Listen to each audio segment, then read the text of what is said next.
Баршаларыңызға ассалаумалейкум, каналыма қош келдіңіздер. Бүгінгі видеода Алла тағаланың ең жақсы көретін 4 сөзмен бөлісетін боламын.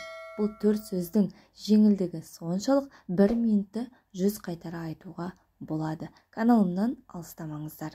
Бір күні пайғамбарымыз саллаллаху алейхи уассалам Умму Хани радиаллаху анхудың хал жағдайын сұрау үшін барған кезде Умму Хани оған былай деп сұрақ қояды: "Уа Алланың елшісі, мен қартайдым, маған отырған қалпымда істей алатын бір іс айтсаңыз жақсы болар еді" дейді.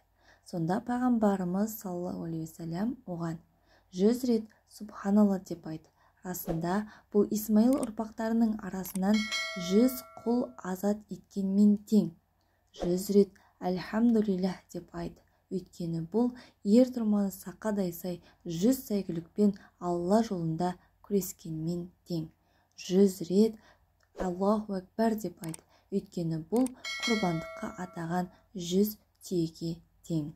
100 рет ла иляха илlallah деп айт. Расында бұл сөздің сауабы жер мен көктің арасын толтырады. Осыны орындасаң, сол күні бірде-бір адам сенің осы ісіңнен артық игі іс жасай алмайды. Тек сен секілді істеген адам ғана саған жете алады деп айтқан. Тағы бір хадисте пайғамбарымыз саллаллаху алейхи уассалам былай деген: Алла тағаланың ең жақсы көретін сөздері субханалла, әлхамдулилля, Аллаху акбар және ла иляха илlallah. Бұл сөздердің қайсы бірімен бастасаң да бәрібір. Ал бұл сөздердің қазақша мағынасына келетін болсақ, субханалла Алла мінсіз кемшілік аталудан ада деген мағынаны білдіреді.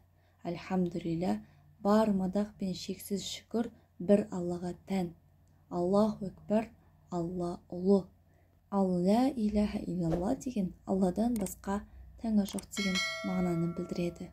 Осы сөздерді 1 минутта 100 қайтарадан айтуға болады.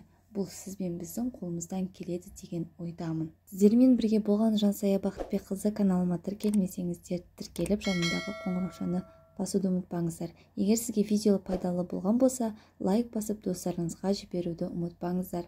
Келесі видеоларда кездескенше, ассалаумалейкум.